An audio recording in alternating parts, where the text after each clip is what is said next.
All right, so we added the register.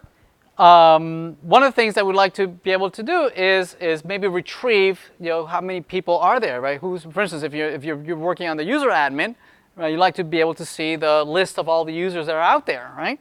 So let's do that. If we go back to the service, excuse me. One of the things that we'd like to be able to do is retrieve all the users, right? This will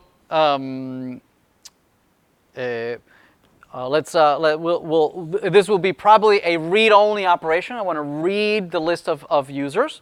So this would be probably we'll use a get, right, to retrieve. So this will be a get mapping. All right. And we're going to map it to /what. Okay, so here comes what the syntax of this should be, right? The syntax of these URLs is not just anything you want, right? It has a specific, a common syntax that you should follow, right? A common naming convention.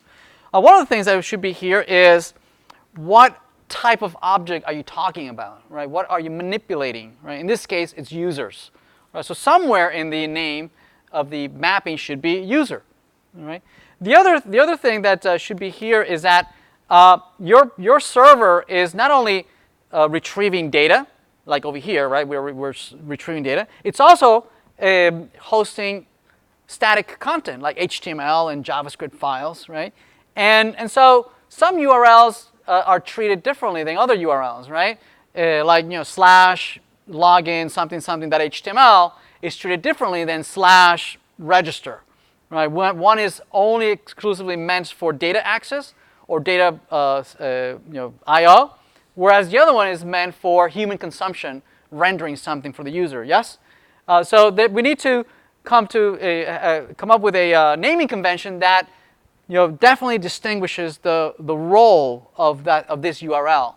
Right? So a common naming convention is to prepend all these URLs with an agreed upon prefix that we can all agree. Right? And one common prefix is to put an API. This is a URL that is meant for a RESTful API. Right? You're retrieving data. Is not meant for HTML, CSS, static content. This is dynamic data. Right? This also would go with an API in front of it. But because I already have it on the client, I'm going to leave it. Right? I would expect that you put an API in front of this. Yes? All right. Okay, so this would be public. This would return presumably a list of users. And I'm going to find all users. Also, this has a naming convention, right?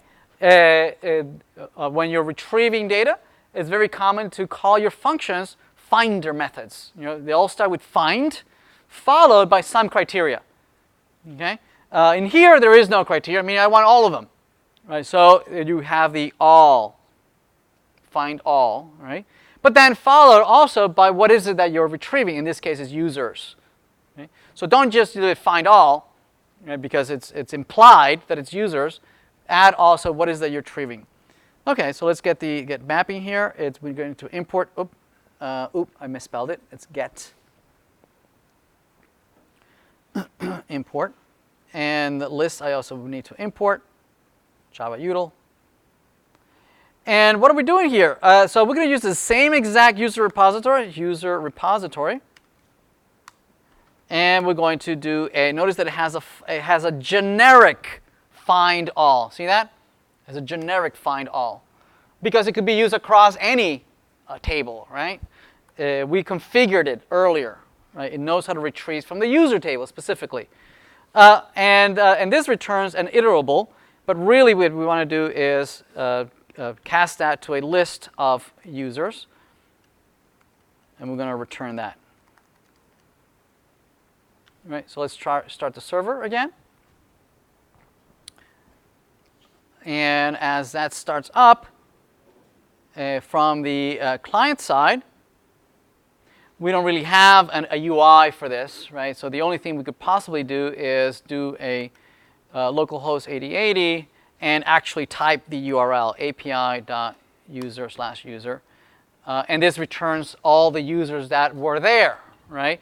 Alice, Bob, Charlie, right? Presumably there would be a client, right, that would be retrieving this as JSON objects, iterating over it, and then creating rows for each one of these users in the user admin.